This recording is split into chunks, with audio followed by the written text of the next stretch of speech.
Footpath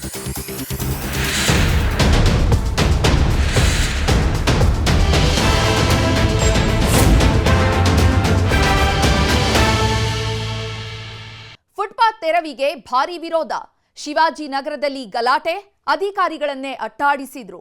helmet ದೊಣ್ಣೆಗಳಿಂದ ಹೊಡೆದ್ರು. ಅಧಿಕಾರಿಗಳು ಸಿಬ್ಬಂದಿ ಮೇಲೆ ಹಲ್ಲೆ. Section 307 case. ಕಿಡಿಗೇಡಿಗಳು ಅರೆಸ್ಟ್. ಇದೇ ಹೊತ್ತಿನ ಕಂಡಿದ್ದು ಕಾಣದ್ದು. ನಾನು ಚೈತ್ರ ಹರೀಶ್.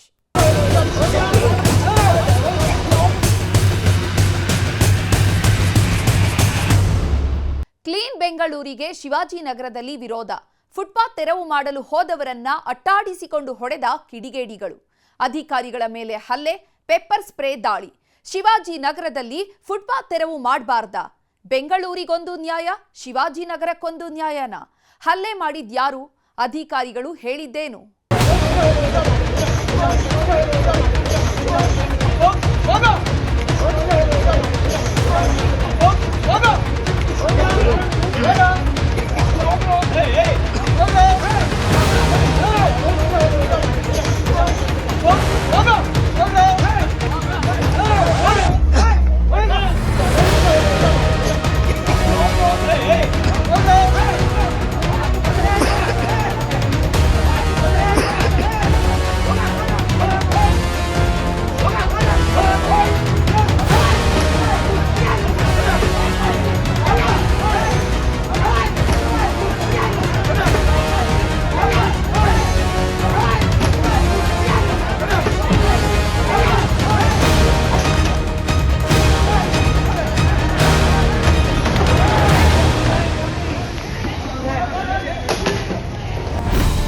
ಬೆಂಗಳೂರಿನಲ್ಲಿ ಫುಟ್ಪಾತ್ ತೆರವು ಮಾಡ್ತಾ ಇರೋ ವಿಚಾರ ಎಲ್ಲರಿಗೂ ಗೊತ್ತಿದೆ.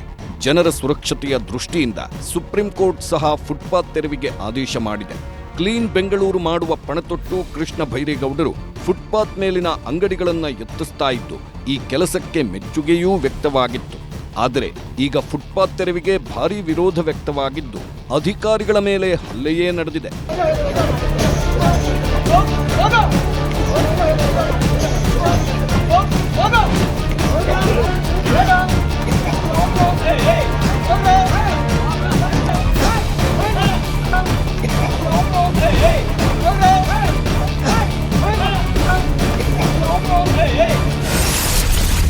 ಫುಟ್ಪಾತ್ ತೆರವಿಗೆ ವಿರೋಧ.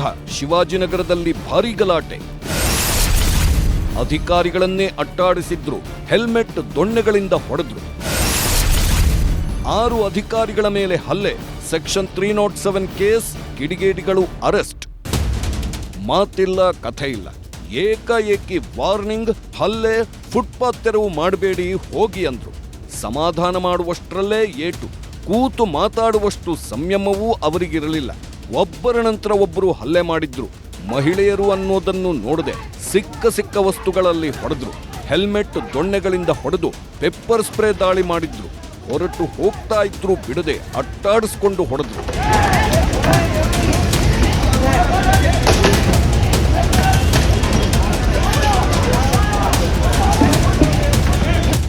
ಫುಟ್ಪಾತ್ ತೆರವು ಮಾಡಿ ಜನರ ಜೀವ ಕಾಪಾಡಿ ಅಂತ ಸುಪ್ರೀಂ ಕೋರ್ಟೇ ಹೇಳಿತ್ತು. ಫುಟ್ಪಾತ್ ಇಲ್ಲ ಅಂದ್ರೆ ಜನರು ರಸ್ತೆಯಲ್ಲಿ ಓಡಾಡಬೇಕಾಗುತ್ತೆ. ಜನರು ರಸ್ತೆಗೆ ಬಂದ್ರೆ ವಾಹನ ಸಂಚಾರಕ್ಕೆ ಜಾಗ ಸಾಕಾಗಲ್ಲ. ಇದರಿಂದ ಸಾಕಷ್ಟು ಅಪಘಾತಗಳೂ ಆಗ್ತಾ ಇದ್ವು. ಇದನ್ನೆಲ್ಲ ಮನಗಂಡ ಸರ್ಕಾರ ಬೆಂಗಳೂರಿನಲ್ಲಿ ಫುಟ್ಪಾತ್ ತೆರವಿಗೆ ಮುಂದಾಗಿತ್ತು. ಕೆಲವೇ ದಿನಗಳಲ್ಲಿ 100 ಕಿಲೋಮೀಟರ್ನಷ್ಟು ಫುಟ್ಪಾತ್ ತೆರವು ಮಾಡಲಾಗಿತ್ತು. ಎಲ್ಲ ಚೆನ್ನಾಗಿ ಆಗ್ತಾ ಇದೆ ಅನ್ನೋವಷ್ಟರಲ್ಲಿ ಭಾರೀ ಗಲಾಟೆ, ಗದ್ದಲ ನಡೆದು ಹೋಗಿದೆ.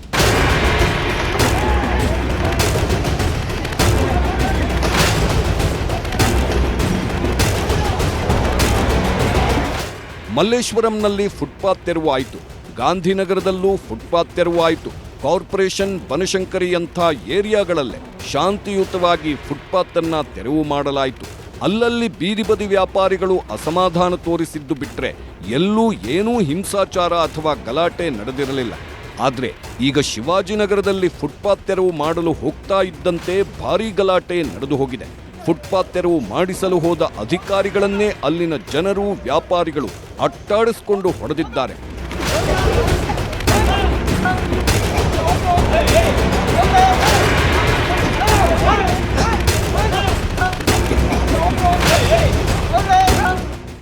ಅಬ್ಬಬ್ಬಾ, ಎಷ್ಟೊಂದು ಭೀಕರ ದಾಳಿ! ಇವರು ಓಡಿಸೋದಕ್ಕೆ ಹೊಡೆದ್ರ ಅಥವಾ ಕೊಂದು ಬಿಡೋದಕ್ಕೆ ಹೊಡೆದ್ರ ಅನ್ನೋ ರೀತಿ ಹೊಡೆದಿದ್ದಾರೆ. ಏನೂ ತಪ್ಪು ಮಾಡದ ಅಧಿಕಾರಿಗಳ ಮೇಲೆ ದರ್ಪ ತೋರಿಸಿದ್ದಾರೆ. ನೀವು ಈ ದೃಶ್ಯಗಳಲ್ಲಿ ನೋಡಬಹುದು. ಮುಖ ತಲೆಗೆ ಪಂಚ್ ಮಾಡ್ತಾ ಇದ್ದಾರೆ, ಹೊಡೆದು ಕೆಳಗೆ ದಬ್ಬಿದ್ದಾರೆ, ಒಬ್ಬರ ನಂತರ ಒಬ್ಬರು ಹಲ್ಲೆ ಮಾಡಿದ್ದಾರೆ. ಅಧಿಕಾರಿಗಳು ಕುಳಿತುಕೊಂಡಿದ್ದ ಚೇರ್ಗಳನ್ನೆಲ್ಲ ಎತ್ತಿ ಬಿಸಾಡಿದ್ದಾರೆ, ಫೈಲ್ಗಳನ್ನ ಕೆಡವಿದ್ದಾರೆ, ಕುರ್ಚಿಗಳನ್ನ ತೆಗೆದುಕೊಂಡು ಅದರಲ್ಲೇ ಹೊಡೆದಿದ್ದಾರೆ. ಬಕೆಟ್ ಸಿಕ್ಕಿದ್ರೆ ಅದರಲ್ಲೂ ಹಲ್ಲೆ ಮಾಡಿದ್ರು.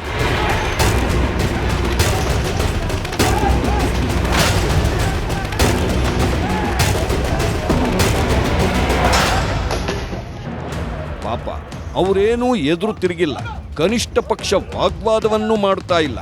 ಇವರಿಂದ ತಪ್ಪಿಸ್ಕೊಂಡು ಹೋಗೋಣ ಅಂತ ಹೊರಟು ಹೋಗ್ತಾ ಇದ್ರು, ಹಿಂದೆ ಹಿಂದೆ ಹೋಗಿ ಹಲ್ಲೆ ಮಾಡಿದ್ದಾರೆ. ಎಷ್ಟು ದೂರ ಹೋದ್ರೂ ಬಿಡದೆ ಅಟ್ಯಾಕ್ ಮಾಡಿದ್ದಾರೆ. 7-8 ಜನ ಸೇರಿಕೊಂಡು ಭೀಕರವಾಗಿ ಹಲ್ಲೆ ಮಾಡಿದ್ದಾರೆ. ಅವರೇನು ಕಳ್ಳತನ ಮಾಡಿ ಸಿಕ್ಕಿಬಿದ್ದವರನ್ನ, ಅತ್ಯಾಚಾರಕ್ಕೆ ಯತ್ನಿಸಿದವರನ್ನ ಹಿಡಿದು ಧರ್ಮದೇಟು ಕೊಡ್ತಾರಲ್ಲ, ಆ ರೀತಿ ಹಲ್ಲೆ ಮಾಡಿದ್ದಾರೆ. ಕನಿಕರವೇ ಇಲ್ಲದೆ ಹೊಡೆದಿದ್ದಾರೆ.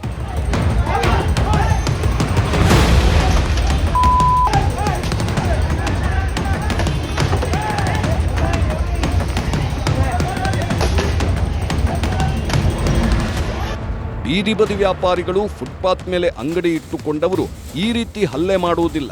ಅವರು ತಮ್ಮ ಅಸಮಾಧಾನವನ್ನ ತೋರಿಸಬಹುದು, ನೋವು ತೋಡಿಕೊಳ್ಳಬಹುದು, ಆದರೆ ಅಧಿಕಾರಿಗಳನ್ನೇ ಹೊಡೆದು ಆಕ್ರೋಶ ತೋರಿಸಲ್ಲ. ಆದರೆ ಇಲ್ಲಿ ಹಲ್ಲೆ ಮಾಡಿರೋರು ಥೇಟ ರೌಡಿಗಳಂತೆಯೇ ವರ್ತಿಸಿದ್ದಾರೆ. ಅಧಿಕಾರಿಗಳನ್ನ ಹೇಗೆ ಓಡಿಸ್ತೀರಿ ನೋಡ್ತಾ ಇರಿ ಅನ್ನೋ ರೀತಿ ಅಟ್ಟಾಡಿಸ್ಕೊಂಡು ಹೊಡೆದಿದ್ದಾರೆ. ಮುಷ್ಟಿಯಿಂದ ಗುದ್ದಿ ಕೆಳಕ್ಕೆ ದಬ್ಬಿದ್ದಾರೆ. ಕೆಳಕ್ಕೆ ಬಿದ್ದವರಿಗೆ ಏನಾಯ್ತು ಅಂತಲೂ ನೋಡದೆ ಮತ್ತೆ ಮತ್ತೆ ಹಲ್ಲೆ ಮಾಡಿದ್ದಾರೆ.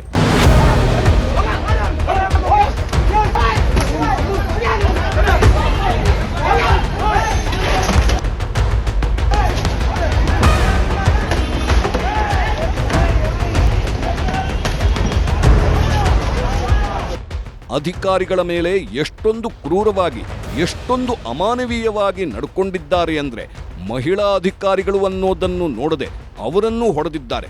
ಒಬ್ಬ ಮಹಿಳಾ ಅಧಿಕಾರಿ ಮೇಲೆ ಪೆಪ್ಪರ್ ಸ್ಪ್ರೇ ದಾಳಿ ನಡೆಸಿದ್ದಾರೆ. ನೀವು ಇಲ್ಲಿ ನೋಡಬಹುದು, ಮಹಿಳಾ ಅಧಿಕಾರಿಯ ಕಣ್ಣಿಗೆ ಪೆಪ್ಪರ್ ಸ್ಪ್ರೇ ಹಾಕಿರೋದ್ರಿಂದ ಅವರು ಹೇಗೆ ಕಷ್ಟಪಡ್ತಾ ಇದ್ದಾರೆ ಅಂತ. ಕಣ್ಣು ತೆಗೆಯೋಕ್ಕಾಗದೆ ಕರ್ಚಿಫ್ನಲ್ಲಿ ಕಣ್ಣುಗಳನ್ನ ಒರೆಸ್ಕೊಂಡಿದ್ದಾರೆ. ಸದ್ಯ ದಾಳಿಗೆ ಒಳಗಾದ ಅಧಿಕಾರಿಗಳು ಮತ್ತು ಸಿಬ್ಬಂದಿ ಆಸ್ಪತ್ರೆಗೆ ದಾಖಲಾಗಿ ಚಿಕಿತ್ಸೆ ಪಡೆದುಕೊಂಡಿದ್ದಾರೆ. ಮಾಧವರಾವ್ ಅನ್ನೋ ಅಧಿಕಾರಿ ಮೇಲೆ ಮಾರಣಾಂತಿಕ ಹಲ್ಲೆ ಮಾಡಲಾಗಿದ್ದು, ಉಳಿದ ಅಧಿಕಾರಿ ಸಿಬ್ಬಂದಿಗಳಿಗೆ ಕಣ್ಣು, ಮೂಗು, ಬಾಯಿಗೆಲ್ಲ ಪೆಪ್ಪರ್ ಸ್ಪ್ರೇ ಹೊಡೆದಿದ್ದಾರೆ. ಸದ್ಯ ಅವರೆಲ್ಲ ಅಲ್ಲೇ ಬೌರಿಂಗ್ ಆಸ್ಪತ್ರೆಗೆ ಹೋಗಿ ಚಿಕಿತ್ಸೆ ಪಡೆದುಕೊಂಡಿದ್ದಾರೆ. ಕಣ್ಣುಗಳನ್ನ ಪರೀಕ್ಷೆ ಮಾಡಿ ಕ್ಲೀನ್ ಮಾಡಿದ ವೈದ್ಯರು ಔಷಧಿಗಳನ್ನ ಕೊಟ್ಟು ಕಳಿಸಿದ್ದಾರೆ. ಸ್ಥಳದಲ್ಲಿದ್ದ ಎಲ್ಲ ಅಧಿಕಾರಿಗಳ ಮೇಲೂ ಹಲ್ಲೆ ಮಾಡಿದ್ದ ಕಿಡಿಗೇಡಿಗಳು ನಂತರ ಎಸ್ಕೇಪ್ ಆಗಿದ್ರು. ಆದರೆ ಈಗ ಒಬ್ಬೊಬ್ಬರನ್ನೇ ಗುರುತಿಸಿ ಬಂಧಿಸಲಾಗಿದೆ.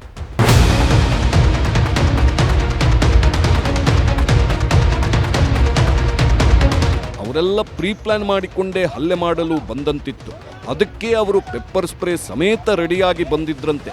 ಅಧಿಕಾರಿಗಳು ಇನ್ನೆಂದೂ ಇಲ್ಲಿಗೆ ಬರಬಾರದು, ಇಲ್ಲಿ ಫುಟ್ಪಾತ್ ತೆರವು ಮಾಡುವುದಕ್ಕೆ ಯಾರೇ ಬಂದರೂ ಭಯ ಪಡಬೇಕು ಅನ್ನೋ ರೀತಿಯಲ್ಲಿ ಹಲ್ಲೆ ಮಾಡಿದ್ದಾರೆ. 10ಕ್ಕೂ ಹೆಚ್ಚು ಮಂದಿ ಸೇರಿಕೊಂಡು ಹಲ್ಲೆ ಮಾಡಿದ್ದಾರೆ. ಫುಟ್ಪಾತ್ನಲ್ಲಿ ಅಂಗಡಿ ಇಟ್ಟುಕೊಂಡಿದ್ದವರ ಪರವಾಗಿ ಪುಡಿರೌಡಿಗಳು ಈ ದಾಳಿಯನ್ನ ನಡೆಸಿದ್ದಾರೆ.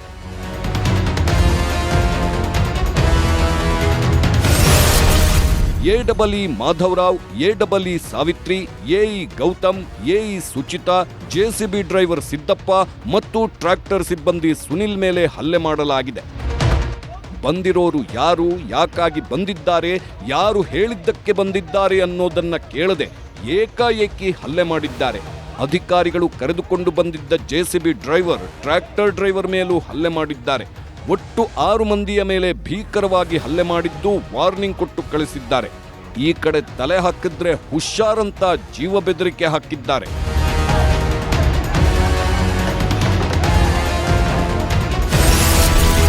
ಮಾತನಾಡಲು ಬಿಡದೆ ಹಲ್ಲೆ, ಕೊಲೆಯತ್ನ ನಡೆಸಿದ್ರ. ಹೊಡೆದಿದ್ದು ಅಂಗಡಿಗಳವರಲ್ವಾ, ಅಧಿಕಾರಿಗಳು ಹೇಳಿದ್ದೇನು? ಸುಪ್ರೀಂ ಕೋರ್ಟ್ ಆರ್ಡರ್ ಇದೆ, ಸರ್ಕಾರದಿಂದ ಸೂಚನೆ ಇದೆ. ಇಲ್ಲಿ ಅಧಿಕಾರಿಗಳು ಮಾಡಿದ ತಪ್ಪೇನು? ಅಧಿಕಾರಿಗಳು ತಮ್ಮ ಕೆಲಸವನ್ನ ತಾವು ಮಾಡಲು ಹೋಗಿದ್ರು, ಕರ್ತವ್ಯ ಪಾಲನೆ ಮಾಡ್ತಾ ಇದ್ರು. ಅಂಥವರ ಮೇಲೆ ಭೀಕರ ದಾಳಿಯನ್ನ ಮಾಡಿದ್ದಾರೆ. ಇನ್ನೇನು ಕೊಲೆ ಮಾಡಿಬಿಡ್ತಾರೇನೋ ಅನ್ನೋ ಲೆವೆಲ್ಗೆ ಅಟ್ಯಾಕ್ ಮಾಡಿದ್ರು. ಎಷ್ಟು ಸಮಾಧಾನ ಮಾಡಿದ್ರೂ ಕೇಳಲಿಲ್ಲ. ಅಧಿಕಾರಿಗಳನ್ನ ಮಾತಾಡುವುದಕ್ಕೂ ಬಿಡದೆ ಅಟ್ಟಾಡಿಸ್ಕೊಂಡು ಹೊಡೆದ್ರು. ಹಲ್ಲೆ ಮಾಡಿದ ಯಾರಿಗೂ ನಾವು ಏನು ಹೇಳ್ತಾ ಇದ್ದೇವೆ ಅಂತ ಕೇಳಿಸಿಕೊಳ್ಳುವ ವ್ಯವಧಾನವೂ ಇರಲಿಲ್ಲ ಅಂತ ಹಲ್ಲೆಗೊಳಗಾದವರು ಹೇಳಿದ್ರು. ಏನಾಯ್ತು ಸರ್? ಏನಿಲ್ಲ, ಅದು ಫುಟ್ಪಾತ್ ಕಾರ್ಯಾಚರಣೆ ಮಾಡೋ ಟೈಮ್ಲಿ ಏಕೈಕ ಜನ ಬಂದ್ಬಿಟ್ಟು ನಮ್ಗೆ ಹೊಳ್ಳಿಕ್ಕೆ ಸ್ಟಾರ್ಟ್ ಮಾಡಿದ್ರು, ಹೊಡೆದ್ರು. ಅದಕ್ಕೆ ಇಲ್ಲಿ ಏನ್ ಮಾಡಿ ಅಲ್ಲ, ಅವ್ರೇನು ಅಲ್ಲಿ ಲೋಕಲ್ ಅವರು ಫುಟ್ಪಾತ್ ಅವರಲ್ವ? ಅವ್ರು ಯಾರಾದ್ರೆ ನಮ್ಗೆ ಗೊತ್ತಿಲ್ಲ. ಅವರು ಎಲ್ಲಿಂದ ಬಂದ್ರು ಅದನ್ನು ಗೊತ್ತಿಲ್ಲ. ಏನಾಯ್ತು ಒಳಗೋಗ್ಬಿಟ್ಟು ಏನಾಗ್ತಿಲ್ಲ ಸರ್. ಬಂದ ಇದಕ್ಕಿದೆ ಬಂದು ಅಟೆಂಡ್ ಮಾಡಿದ್ರು ಸರ್. ಸುಮಾರು 12 ಗಂಟೆಗೆ ಇನ್ನೋವಾ ಕಾರಿನಲ್ಲಿ ಬಂದವರು ಏಕಾಏಕಿ ಜೆಸಿಬಿ ಆಪರೇಟರ್ಗೆ ಸ್ಪ್ರೇ ಹೊಡೆದು ದಾಳಿ ಮಾಡಿದ್ರಂತೆ. ಪೊಲೀಸರ ಮುಂದೆಯೇ ದಾಳಿ ಮಾಡಿದ್ರಂತೆ. ಆದ್ರೆ ಪೊಲೀಸರು ಏನೂ ಮಾಡದೆ ಯಾರನ್ನೂ ತಡೆಯದೆ ನಿಂತಿದ್ರಂತೆ. ಪೊಲೀಸರು ಹಲ್ಲೆ ಮಾಡಲು ಬಂದಿದ್ದವರಿಗೆ ರಕ್ಷಣೆ ಕೊಡಲು ಬಂದಿರಬಹುದು ಅಂತ ಅಧಿಕಾರಿಗಳು ಆಕ್ರೋಶ ವ್ಯಕ್ತಪಡಿಸಿದ್ರು. ಸರ್ ನಾವು 10:15 ಸ್ಟಾರ್ಟ್ ಆಯ್ತು ಸರ್ ತೆರವು ಮಾಡೋದು. 10:15 ನಾರ್ಮಲ್ ಹೇಗೆ ಹೋಗ್ತಿತ್ತು ಅದೇ ಥರ ಹೋಗ್ತಿತ್ತು. ಇದಾದಮೇಲೆ ಇವಾಗ ಕರೆಕ್ಟಾಗಿ ಅವ್ರು 12:45 ಡೈರೆಕ್ಟಾಗಿ ಕಾರಿಂದ ಬಂದು ಹೇಳಿದ್ರು. ಇನೋವಾ ಕ್ರಿಸ್ಟಾಯಿಂದ ಬಂದು ಹೇಳಿದ್ರು. ನಮ್ಮ JCB ಆಪ್ರೇಟರ್ಗೆ ಸ್ಪ್ರೇ ಹೊಡೆದ್ರು. ಅದಾದಮೇಲೆ ನಮ್ಮ ಮೇಡಮ್ ಸ್ಪ್ರೇ ಹೊಡೋದು ನಮಗೆ ಹೊಡೆಯಬೇಕು. ನಾನು ಟರ್ನ್ ಆದೆ. ನೆಕ್ಸ್ಟು ನಮ್ಮ AW ಸರ್ ಇದ್ದಾರೆ, ಅವ್ರ ಮೇಲೆ ಅಟೆಂಪ್ಟ್ ಮಾಡಿದ್ರು. ನಾವು ಹೋಗಿ ಸೇವ್ ಮಾಡಿದಾಗ ನನಗೆ ಅವ್ರಿಗೆ ಇಬ್ಬರಿಗೂ ಬಂತು. ಪೊಲೀಸರು ಇದ್ದರು, ಬಟ್ ಅವ್ರೇನು ಯೂಸ್ ಆಗಲಿಲ್ಲ. 4 ಜನ ಪೊಲೀಸ್ ಇದ್ದರು, ಏನೂ ಮಾಡಲಿಲ್ಲ. ಬಟ್ ನಾವು ಅಲ್ಲಿ ಸ್ಟೇಷನ್ಗೆ ಬರೋಕ್ಕಿಂತ ಮುಂಚೆ ಅವರೇ ಬಂದು ಅವ್ರು ಕೂರಿಸ್ಕೊಂಡು ಸೇಫ್ ಮಾಡ್ಕೊಂಡು ಕರ್ಕೊಂಬಂದು ಇಟ್ಕೊಂಡಿದ್ದಾರೆ. ನನ್ನ ಪ್ರಕಾರ ಅವ್ರು ನಮ್ಮನ್ನು ಸೇಫ್ ಮಾಡೋಕ್ಕೆ ಬಂದಿರಲಿಲ್ಲ, ಅವ್ರನ್ನ ಸೇಫ್ ಮಾಡೋಕ್ಕೆ ಬಂದಿರು ಅಂತ ಹೇಳ್ಬೋದು. ಗೊತ್ತಿಲ್ಲ ಸರ್ ಯಾರು ಅಂತ ನನಗೆ. ನನ್ನ ಪ್ರಕಾರ ಏನು ಅಲ್ಲಿ ಹಫ್ತಾ ವಸೂಲಿ ಮಾಡ್ತಾರೋ ಅವರು ಇಲ್ಲ ರೌಡೀಸೋ ಏನೂ ಗೊತ್ತಿಲ್ಲ ಸರ್. ನನಗೇನು ಗೊತ್ತಿಲ್ಲ, ನಮ್ಗೆ ಗೊತ್ತೇ ಇಲ್ಲ ಸರ್. ನಾವು ಲೋಕಲ್ ಏಟಲ್ಲ ಸರ್. ಹೇಳಿದ್ನಲ್ಲ 4 ಜನ ಇದ್ರು ಅಂತ ಸರ್. ಇಂಟಿಮೇಟ್ ಕೊಟ್ಟಿದ್ದು ಡೈಲಿ ಮಾಡ್ತಿರ್ಬೇಕಾದ್ರೆ ಡೈಲಿ ಲೆಟರ್ ಕೊಡೋಕ್ಕಲ್ಲ ಇಂಟಿಮೇಟ್ ಮಾಡಿದ್ದು. 4 ಜನ ಅವರು ಬಂದಿದ್ರು, 4 ಜನ ಅಲ್ಲೇ ಇದ್ರು ಸರ್. ಸರ್ ಕಣ್ಣುರಿತಿದೆ, ಕೈಗೆ ಏಟಾಗಿದೆ ಅಷ್ಟೇ, ಬೇರೆ ಎಲ್ಲ ಸರ್ಗೆ ಜಾಸ್ತಿ ಏಟಾಗಿದೆ ಸರ್. AW sir. ಫುಟ್ಪಾತ್ ತೆರವು ಕಾರ್ಯಾಚರಣೆ ಶುರುವಾಗಿದ್ದು ಬೆಳಿಗ್ಗೆ 10:30ಕ್ಕೆ. ಆರಂಭದಲ್ಲಿ ಎಲ್ಲವೂ ಸರಿಯಾಗೇ ನಡೀತಾ ಇತ್ತಂತೆ. ಫುಟ್ಪಾತ್ ಮೇಲೆ ಅಂಗಡಿ ಇಟ್ಟಿದ್ದವರೇ ಯಾರೂ ಏನೂ ವಿರೋಧ ಮಾಡಿಲ್ಲ. ಆದರೆ ಗಲಾಟೆ ಮಾಡಿದ್ದು ಇನೋವಾ ಕಾರಿನಲ್ಲಿ ಬಂದವರು. 12 ಗಂಟೆ ಸುಮಾರಿಗೆ ಫುಟ್ಪಾತ್ ತೆರವು ಮಾಡುತ್ತಾ ಇದ್ದ ಸ್ಥಳಕ್ಕೆ ಇನೋವಾ ಕ್ರೆಸ್ಟಾ ಕಾರು ಒಂದು ಬಂದು ನಿಂತಿತ್ತು. ಅದರಿಂದ 5-6 ಜನರು ಇಳಿದಿದ್ರು. ಅವರು ಸೀದಾ JCB ಆಪರೇಟರ್ ಬಳಿಗೆ ಹೋಗಿ ಪೆಪ್ಪರ್ ದಾಳಿ ಮಾಡಿದ್ರು. ನಿಲ್ಲಿಸೋ ಅಂತ ಅವಾಚ್ಯ ಶಬ್ದಗಳಿಂದ ನಿಂದಿಸಿ ಹಲ್ಲೆ ಮಾಡಿದ್ರು. ಏನು ಅಂತ ನೋಡಲು ಹೋದ ಅಧಿಕಾರಿಗಳ ಮೇಲೂ ದಾಳಿ ಮಾಡಿದ್ರು. ಅವರು ಅಲ್ಲೇ ಬಂದರು. ಬಂಧುಗಳೇ ತಿರ್ಗಾ ನಿಲ್ಸ ಬೋಳಿ ಮಗನೆ ಅಂದ್ರು. ನಿಲ್ಸಿದೆ. ಆಮೇಲೆ ಸ್ಪ್ರೇ ಹೊಡೆದ್ರು ಹೋಗ್ಬಿಟ್ರು ಅಷ್ಟೇ. ಈಗ ಎಷ್ಟು ನಿಮಿಷ ಆಗಿತ್ತು ಕಾರ್ಯಾಚರಣೆ ಮಾಡಿ? ಯಾವ ಸಂದರ್ಭದಲ್ಲಿ ಬಂದು ಏನೇನ್ ಮೂಲಕ ಹಲ್ಲೆ ಮಾಡಿದ್ರು? ಅಲ್ಲೇ ಏನ್ ಮಾಡಿಲ್ಲ, ಬಂದ್ರು ಸ್ಪ್ರೇ ಹೊಡೆದ್ರು ಅಷ್ಟೇ. ಹೋದ್ರು ಅಲ್ಲಿ AWಗೆ ಹೊಡೆದ್ರಂತ ನಮ್ ಕಂಡಿಲ್ಲ. ನಿನಗೂ ಕೂಡ ಸ್ಪ್ರೇ ಹೊಡೆಯುವಂತ ಪ್ರಯತ್ನ ಆಯ್ತಾ? ಆಯ್ತು ನೋಡಿ, ಸ್ಪ್ರೇ ಹೊಡೆದಿರೋದು. ಗಾಡಿ ಒಳಗೆ ಕುಂತ್ಕೋದಾತಲ್ಲ, ಕಣ್ಣೆಲ್ಲ ಉರಿತಿದೆ. ಮಗ ನೋಡಿ ಹೆಂಗಾಗೈತೆ. ಕಣ್ಣಿಗೆಲ್ಲ ನಿನ್ಗೆ ಸ್ಪ್ರೇ ಹೊಡೆದಿದ್ದಾರೆ ಆಗಿದ್ರೆ? ಕಣ್ಣಿಗೆ ಹೊಡಿತಿದ್ರೆ ನಮ್ ಹಿಂಗ್ ಮಾಡ್ಕೊಂಡ್ರೆ ಇಲ್ಲೆಲ್ಲ ಸಿಡೀತು. ಕಣ್ಣಿಗೇನು ಬಿದ್ದಿಲ್ಲ. ಅಲ್ಲ, ಏಕಾಏಕಿ ಬಂದು ಸ್ಪ್ರೇ ಹೊಡೆದ್ರು ಅಥವಾ ಹೇಗೆ ಗೊತ್ತಾಗ್ಲಿಲ್ಲ ನಿನ್ಗೆ? ನೀನು ಡ್ರೈವ್ ಮಾಡ್ತಿರೋ ಸಂದರ್ಭದಲ್ಲಿ ಮಾಡ್ತಾ ಇದ್ದೆ. ಅವನೇನಂದ ಬೋಳಿ ಮಗನೇ ನಿಲ್ಸ, ಯಾರು ಕೇಳಿ ಹೊಡಿತಾ ಅన్నారు. ನಾನು ಆಫ್ ಮಾಡಿದೆ. ಆಫ್ ಮಾಡಿದ್ಮೇಲೆ ತಿರ್ಗಾ ಸ್ಪ್ರೇ ತಂದು ಹೊಡೆದ್ರು. ಹೊಡೆದ ಮೇಲೆ ತಿರ್ಗಾ ನಿಂತ್ಕೊಲಿಲ್ಲ, ಅಲ್ಲೇ ಹೋಗ್ಬಿಟ್ರಿ ಹಿಂಗೆ ಅಷ್ಟೇ. ಫುಟ್ಪಾತ್ ತೆರವು ಮಾಡಿದ್ರೆ ಅದನ್ನ ಕೇಳುವ ಅಧಿಕಾರ ಇರೋದು ಫುಟ್ಪಾತ್ ಮೇಲೆ ಅಂಗಡಿ ಇಟ್ಟವರಿಗೆ. ಆದರೆ ಅವ್ರು ಯಾರೂ ಇಲ್ಲಿ ಅಧಿಕಾರಿಗಳನ್ನ ಪ್ರಶ್ನೆ ಮಾಡಿಲ್ಲ. ಯಾಕಂದ್ರೆ ಫುಟ್ಪಾತ್ ತೆರವು ಮಾಡುವುದಕ್ಕೆ ಮೊದಲೇ ನೋಟಿಸ್ ಕೊಡಲಾಗಿತ್ತು. ಸರ್ಕಾರದ ಆದೇಶ ಇರೋದ್ರಿಂದ ಅಂಗಡಿಗಳನ್ನ ಇಟ್ಟಿರೋರು ಸೈಲೆಂಟ್ ಆಗೇ ಇದ್ರು. ಆದರೆ ಅಂಗಡಿಗಳಿಂದ ವಸೂಲಿ ಮಾಡ್ತಾ ಇದ್ದವರಿಗೆ ಇದು ಆಕ್ರೋಶವನ್ನ ತರಿಸಿತ್ತು. ಇನ್ನು ಮುಂದೆ ದೊಡ್ಡ ಆದಾಯವೇ ಹೊರಟು ಹೋಗುತ್ತಲ್ಲ ಅನ್ನೋ ಚಿಂತೆ ಶುರುವಾಗಿತ್ತು. ಅದಕ್ಕೆ ಅಂಗಡಿಗಳನ್ನ ಇಟ್ಟವರಿಗೆ ನೀವೇನು ಹೆದರಬೇಡಿ, ಎಲ್ಲ ನಾವು ನೋಡಿಕೊಳ್ತೀವಿ ಅಂತ ಹೇಳಿದ ಕಿಡಿಗೇಡಿಗಳು ಬಂದು ಅಧಿಕಾರಿಗಳನ್ನೇ ಹೊಡೆದು ಓಡಿಸಿದ್ದಾರೆ. ಈಗ ಮಾಡಿದ ತಪ್ಪಿಗೆ ಪೊಲೀಸರ ಅತಿಥಿಗಳಾಗಿದ್ದಾರೆ. ಸದ್ಯ ಅಧಿಕಾರಿಗಳನ್ನ ಅಟ್ಟಾಡಿಸಿ ಹೊಡೆದವರನ್ನ ಪೊಲೀಸರು ಹುಡುಕಾಡಿ ಹಿಡಿದಿದ್ದಾರೆ. ಸುಮಾರು 10 ಆರೋಪಿಗಳನ್ನ ಶಿವಾಜಿನಗರ ಪೊಲೀಸರು ಬಂಧಿಸಿದ್ದಾರೆ. ಮುಜಾಹಿದ್ ಅಹಮದ್, ರಂಜಿತ್, ಕೊಟ್ರೇಶ್ ರಘು, ಪ್ರತಭನ್, ಬಸವರಾಜ್, ರಂಗಸ್ವಾಮಿ, ಪರಶುರಾಮ್, ಭರತ್, ಕಿರಣ್ ಎಂಬುವರನ್ನ ಬಂಧನ ಮಾಡಲಾಗಿದೆ. ಹಲ್ಲೆ ಮಾಡಿದವರಲ್ಲಿ ಪ್ರಮುಖ ಆರೋಪಿ ಬಸವರಾಜ್ ಪಡುಕೋಟೆ. ಈತ ನಮ್ಮ ಕರ್ನಾಟಕ ಸೇನೆ ಸಂಘಟನೆಯ ಅಧ್ಯಕ್ಷ. ಶಿವಾಜಿನಗರದ ಸರ್ಕಲ್ನಲ್ಲೇ ಈ ವ್ಯಕ್ತಿ ನಾಮಫಲಕ ಹಾಕಿಕೊಂಡಿದ್ದಾನೆ. ಅದರಲ್ಲಿ ಶಾಸಕರ ಭಾವಚಿತ್ರವನ್ನೂ ಹಾಕ್ಕೊಂಡಿದ್ದಾನೆ. ತಾನೊಬ್ಬ ಸಂಘಟನೆಯ ನಾಯಕ ಅನ್ನೋ ದರ್ಪದಲ್ಲೇ ಈ ರೀತಿ ಹಲ್ಲೆ ಮಾಡಿದ್ದಾನೆ ಅಂತ ಹೇಳಲಾಗ್ತಾ ಇದೆ. ಫುಟ್ಪಾತ್ ಮೇಲೆ ಇಟ್ಟಿದ್ದ ಅಂಗಡಿಗಳ ಮೇಲ್ವಿಚಾರಣೆಯನ್ನೆಲ್ಲ ಈ ನವಕರ್ನಾಟಕ ಸೇನೆಯೇ ನೋಡಿಕೊಳ್ತಾ ಇದ್ದು, ಅದಕ್ಕಾಗಿ ಅವರು ಒಂದಷ್ಟು ಹಣವನ್ನು ಪಡೀತಾ ಇದ್ರು ಅಂತ ಗೊತ್ತಾಗಿದೆ. ಫುಟ್ಪಾತ್ ತೆರವು ಮಾಡಿಬಿಟ್ರೆ ತಮಗೆ ಸಿಗ್ತಾ ಇದ್ದ ಹಣ ಸಿಗದೇ ಹೋಗಬಹುದು ಅನ್ನೋ ಕಾರಣಕ್ಕೆ ಹಲ್ಲೆ ಮಾಡಿರಬಹುದು ಅಂತ ಹೇಳಲಾಗ್ತಾ ಇದೆ. ನಮ್ಮದು ಜನರನ್ನ ರಕ್ಷಣೆ ಮಾಡುವ ಸಂಘಟನೆ. ಬೀದಿ ಬದಿ ವ್ಯಾಪಾರಿಗಳಿಗೆ ಅನ್ಯಾಯ ಆಗೋದನ್ನ ತಡೆಯಲು ಯತ್ನಿಸಿದ್ದೇವೆ ಅಂತಲೂ ಅವರು ಹೇಳಬಹುದು.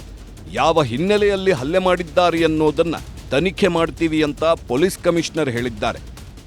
ಬೆಳಿಗ್ಗೆ ಬಂದ ನಂತರ ಹಲ್ಲೆ ಮಾಡಿ ತಮ್ಮೆಲ್ಲರಿಗೂ ಗೊತ್ತು, ಆಲ್ರೆಡಿ ಮಾತಾಡಿದ್ವಿ. ಹಲ್ಲೆ ಮಾಡಿದ ನಂತರ ಕಂಪ್ಲೇಂಟ್ ರಿಜಿಸ್ಟರ್ ಮಾಡಿ ನಾವು 10 ಜನನೂ ಅರೆಸ್ಟ್ ಮಾಡಿದ್ವಿ. ಈಗ ಆ ಸಮಯದಲ್ಲಿ ಯಾರ್ಯಾರು ಇನ್ವಾಲ್ವ್ ಆಗಿದ್ದಾರೋ ಎಲ್ಲ ವಿಡಿಯೋಸು ಎಲ್ಲ ಫುಟೇಜಸ್ ಇದ್ದಾವೆ, ಅದರಲ್ಲಿ ಐಡೆಂಟಿಫೈ ಮಾಡಿದ್ವಿ. ಒಂದು 1 ಮೇನ್ ಪರ್ಸನ್ ಯಾರಿದ್ದಾರೋ ಕ್ರಿಯೇಟ್ ಮಾಡಿದ್ದು ಅವ್ರನ್ನೂ ಅರೆಸ್ಟ್ ಮಾಡ್ತೇವೆ. ಆ್ಯಂಡ್ ಇದರಲ್ಲಿ ಇನ್ನು ಈ ಉದ್ದೇಶ ಏನಿತ್ತು, ಓನ್ಲಿ ಎವಿಕ್ಷನ್ಗೆ ಅಗೇನೆಸ್ಟ್ ಆಗಿ. ಯಾಕೆಂದರೆ ಶಾಪ್ನಲ್ಲಿ ಇಲ್ಲಿ ಶಾಪ್ ಓನರ್ಸ್ ಜೊತೆಯಲ್ಲಿ ಬೇರೆ ಔಟ್ಸೈಡರ್ ಬಂದು ಗಲಾಟೆ ಮಾಡೋದು ಉದ್ದೇಶನ ನಾವು ಎಂಕ್ವೈರಿ ಮಾಡ್ತಾ ಇದ್ದೀವಿ. ಈಗ ಅದಾದ ನಂತರ ಯಾರ್ಯಾರು ಇನ್ವಾಲ್ವ್ ಆಗಿದೆ ಎಲ್ಲ ಮೇಲೆ ಆಕ್ಷನ್ ಇರ್ಬೋದು. ಯಾಕಂದರೆ ಈಗ ಪೆಪ್ಪರ್ ಸ್ಪ್ರೇ ಯೂಸ್ ಮಾಡೋದ್ರ ಬಗ್ಗೆ ಅದನ್ನು ಎಂಕ್ವೈರಿ ಮಾಡ್ತಾ ಇದ್ವಿ. ಅದ್ರ ಉದ್ದೇಶ ಏನು, ಪ್ರೀ ಪ್ಲಾನ್ ಮಾಡಿದ್ದಾರೆ ಅದೇ ಹೇಳಿದಲ್ಲ. ಇನ್ವಾಲ್ವ್ ಆಗಿದ್ದ ಸಂಘಟನೆಯವರು ಕೆಲವರು ಇದ್ದಾರೆ 4 ಜನ ಆದರೂ ಇನ್ವಾಲ್ವ್ ಆಗಿದ್ದು. ಅದು ಕರ್ನಾಟಕ ಸೇನೆ ಅಂತ ಒಂದು ಇದೆ, ಅದರಿಂದ ಅವ್ರ ಲೀಡರ್ ಮತ್ತು ಸ್ಟಾಫ್ಗೆ ಅವರು ಅದರ ಮೆಂಬರ್ಸ್ ಎಲ್ಲ ಬಂದು ಇನ್ವಾಲ್ವ್ ಆಗಿದ್ದಾರೆ ಅಂತ. ಅವ್ರ ಉದ್ದೇಶ ಏನಿದೆ, ಇವರೇನು ಅಂಗಡಿ ಇತ್ತ ಇಲ್ಲ ಅಂದರೆ ಬೇರೆ ಉದ್ದೇಶದಿಂದ ಮಾಡಿದರೆ ನಾವೀಗ ವೆರಿಫೈ ಮಾಡ್ತೀವಿ. 10 ಜನ ಅರೆಸ್ಟ್ ಮಾಡಿದ್ದಾರೆ. 10 ಜನ ಬ್ಯಾಕ್ಗ್ರೌಂಡ್ ಏನು ಸರ್? ನಾವು ಈಗ ಅರೆಸ್ಟ್ ಮಾಡಿ ಇಲ್ಲಿ ಕೆಲಸ ಶುರು ಮಾಡಿದ್ವಿ, ಮತ್ತೆ ಹೋಗಿ ಅವ್ರ ಬ್ಯಾಕ್ಗ್ರೌಂಡ್ ಎಲ್ಲ ವೆರಿಫೈ ಮಾಡ್ತಾ ಇದ್ದೀವಿ. ಫುಟ್ಪಾತ್ ತೆರವು ಮಾಡೋದು ಸಣ್ಣ ವಿಚಾರ ಅಲ್ಲ. ಅಲ್ಲಿ ಅನೇಕ ವರ್ಷಗಳಿಂದ ನೂರಾರು ಜನ ಅಂಗಡಿಗಳನ್ನ ಹಾಕ್ಕೊಂಡು ಜೀವನ ಮಾಡ್ತಾ ಇದ್ದಾರೆ. ಅದಕ್ಕೆ ಸರ್ಕಾರ ಸಹ ತುಂಬಾ ಯೋಚಿಸಿ ಎಲ್ಲಾ ರೀತಿಯಲ್ಲೂ ಸಿದ್ಧತೆ ಮಾಡಿಕೊಂಡು ಫುಟ್ಪಾತ್ ತೆರವು ಕಾರ್ಯ ಆರಂಭಿಸಿತ್ತು. ಆದರೆ ಈಗ ಸರ್ಕಾರದ ಮಹತ್ವಾಕಾಂಕ್ಷೆಯ ಕೆಲಸಕ್ಕೆ ಕೆಲವು ಕಿಡಿಗೇಡಿಗಳು ಅಡ್ಡಿ ಮಾಡಿದ್ದಾರೆ. ಹಲ್ಲೆ ನಂತರ ಅಧಿಕಾರಿಗಳ ಆಕ್ರೋಶ. ಕೆಲವೇ ಗಂಟೆಗಳಲ್ಲಿ ಮತ್ತೆ ಶುರುವಾಯಿತು ಒತ್ತುವರಿ. ಜನಪ್ರತಿನಿಧಿಗಳ ಬೆಂಬಲವೇ ಕಿಡಿಗೇಡಿಗಳ ಅಟ್ಟಹಾಸಕ್ಕೆ ಕಾರಣನ? ಪ್ರಮುಖ ಆರೋಪಿಗಳಿಗೂ ಶಾಸಕರಿಗೂ ಇರುವಂತಹ ಸಂಬಂಧ ಏನು? ನೋಡೋಣ ಒಂದು ಬ್ರೇಕ್ ಆದ್ಮೇಲೆ.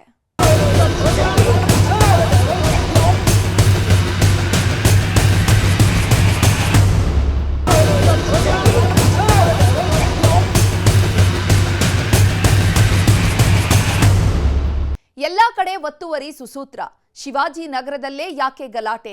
ಹಲ್ಲೆ ಮಾಡಲು ಪ್ರೀ ಪ್ಲಾನ್ ಮಾಡ್ಕೊಂಡು ಬಂದಿದ್ರ? ಪೆಪ್ಪರ್ ಸ್ಪ್ರೇ ಕಾರಿನಲ್ಲೇ ಇಟ್ಕೊಂಡು ಓಡಾಡ್ತಾ ಇದ್ರ? ಜನಪ್ರತಿನಿಧಿಗಳ ಬೆಂಬಲವೇ ಕಿಡಿಗೇಡಿಗಳ ಅಟ್ಟಹಾಸಕ್ಕೆ ಕಾರಣನ? ಆರೋಪಿಗಳಿಗೂ ನಾಯಕರಿಗೂ ಸಂಬಂಧ ಇದೆಯಾ?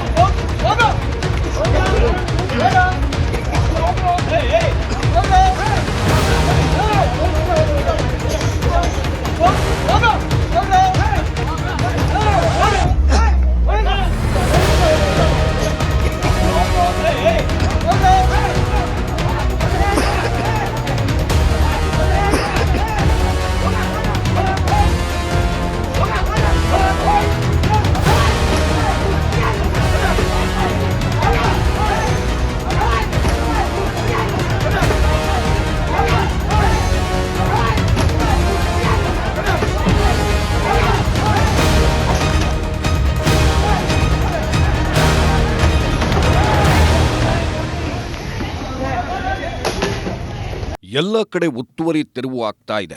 ಆದರೆ ಶಿವಾಜಿನಗರದಲ್ಲಿ ಮಾತ್ರ ಯಾಕಿಲ್ಲ? ಶಿವಾಜಿನಗರದಲ್ಲಿ ಫುಟ್ಪಾತ್ ತೆರವು ಮಾಡುವುದಕ್ಕೆ ಸರ್ಕಾರಕ್ಕೆ ಭಯಾನ? ಹೀಗಂತ ಕೆಲವು ದಿನಗಳಿಂದ ಸೋಷಿಯಲ್ ಮೀಡಿಯಾಗಳಲ್ಲಿ ವಿಡಿಯೋಗಳು ವೈರಲ್ ಆಗ್ತಾ ಇದ್ವು. ಶಿವಾಜಿನಗರದಲ್ಲಿ ಅಂಗಡಿಗಳನ್ನು ಎತ್ತಿಸಿದ್ರೆ ಸುಮ್ಮನೆ ಬಿಡ್ತಾರಾ ಅನ್ನೋ ಮಾತುಗಳು ಕೇಳಿ ಬಂದಿದ್ವು. ಈಗ ಕೆಲವು ಕಿಡಿಗೇಡಿಗಳು ಅದನ್ನ ನಿಜ ಮಾಡಿದ್ದಾರೆ.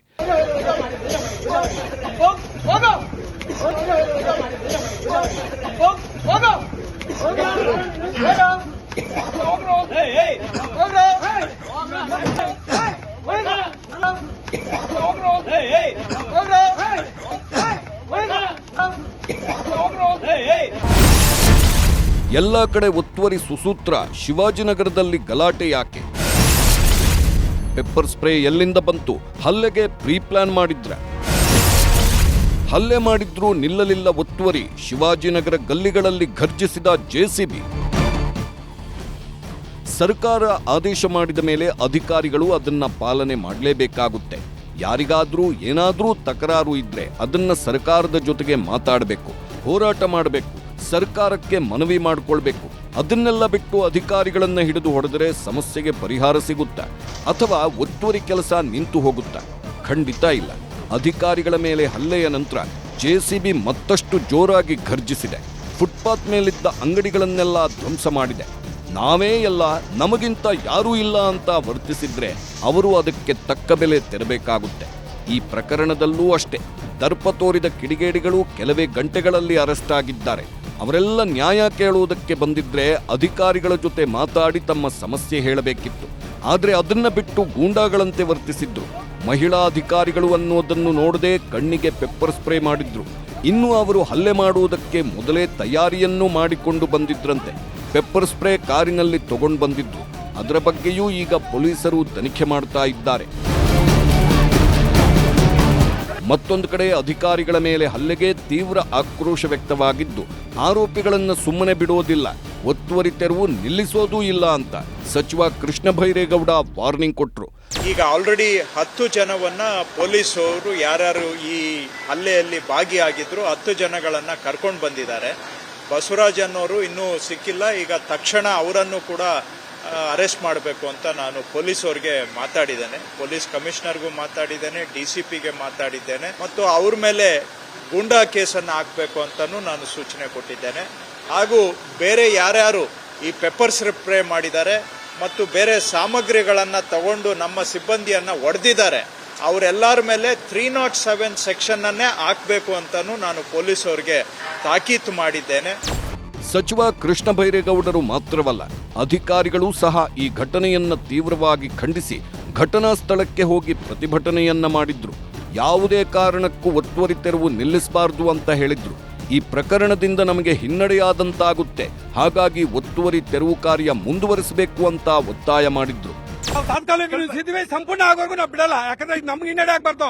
ಸರ್ಕಾರ ಆದೇಶ ನಾವು ಪಾಲನೆ ಮಾಡಲೇಬೇಕು, ಪಾಲನೆ ಮಾಡ್ಬಿಟ್ಟು ಹೋಗ್ತೀವಿ. ಎಲ್ಲರಿಗೂ ನಾವು ಬಿಡಲ್ಲ ಅಂತ ಆಗ್ರಹ ಮಾಡ್ತೀವಿ ಸರ್. ಇದು ಧ್ವಂಸ ಆಗ್ಲೇಬೇಕು ಇವತ್ತು. ಖಂಡಿತ ಹಾಸ್ಪಿಟ್ಲ್ಗಳೆಲ್ಲ ಇದ್ದಾರೆ. ಈ ತೆರವು ಕಾರ್ಯಾಚರಣೆ ಅರ್ಧಕ್ಕೆ ನಿಂತಿದೆ. ಇದು ಪೂರ್ಣ ಮಾಡೇ ನಾವು ಇವತ್ತು ಹೋಗೋದು. ಹೌದೌದು, ಪೊಲೀಸ್ ಇಲಾಖೆಯವರು ಇಲ್ಲಿ ಗಂಭೀರವಾಗಿ ಸೂಕ್ಷ್ಮ ಪ್ರದೇಶ ಆಗಿರೋದ್ರಿಂದ ಸುಮಾರು ಪೊಲೀಸರನ್ನು ಹಾಕ್ಬೇಕಾಯ್ತು. ಬರೀ 3 ಜನ ಪೊಲೀಸರು ಹಾಕಿರೋದು ಖಂಡನೀಯ ಸರ್. ಸರ್ ಈಗ GB ಆದ್ಮೇಲೆ 5 ಆಯುಕ್ತರುಗಳಾಗಿರೋದ್ರಿಂದ ಅದು ಸ್ವಲ್ಪ ಇದಾಗ್ತಾ ಇಲ್ಲ ಯಾರಿಗೂ. ಅವರು ಭಯಪಡಿಸಲು ಹಲ್ಲೆ ಮಾಡಿದ್ರು. ಆದ್ರೆ ಹಲ್ಲೆ ಮಾಡಿದ ನಂತರ ಅಧಿಕಾರಿಗಳು ಒತ್ತುವರಿ ನಿಲ್ಲಿಸಬಾರದು ಅಂತ ಪಟ್ಟು ಹಿಡಿದ್ರು. ಇದರಿಂದ ಹಲ್ಲೆ ನಡೆದ ಕೆಲವೇ ಗಂಟೆಗಳಲ್ಲಿ ಒತ್ತುವರಿ ಕಾರ್ಯ ಶುರುವಾಯಿತು. ಜೆಸಿಬಿಗಳು ಮತ್ತಷ್ಟು ಜೋರಾಗಿ ಘರ್ಜಿಸಿದ್ವು. ಕಳೆದ 2-3 ವಾರಗಳಿಂದಲೂ ಫುಟ್ಪಾತ್ ಒತ್ತುವರಿ ತೆರವು ಆಗ್ತಾ ಇದೆ. ಆದ್ರೆ ಎಲ್ಲೂ ಯಾರೂ ಅಧಿಕಾರಿಗಳ ಮೇಲೆ ಹಲ್ಲೆ ಮಾಡಿರಲಿಲ್ಲ. ಶಿವಾಜಿನಗರದಲ್ಲಿ ಮಾತ್ರ ಯಾಕೆ ಹೀಗೆ ಅಂತ ಜನರು ಪ್ರಶ್ನೆ ಮಾಡ್ತಿದ್ದಾರೆ. ಇದಾಗಿತ್ತು ಈ ಹೊತ್ತಿನ ವಿಶೇಷ. ನೋಡ್ತಾ ಇರಿ News 18, ಜಾಲ ನಮ್ಮದು, ಬಲ ನಿಮ್ಮದು.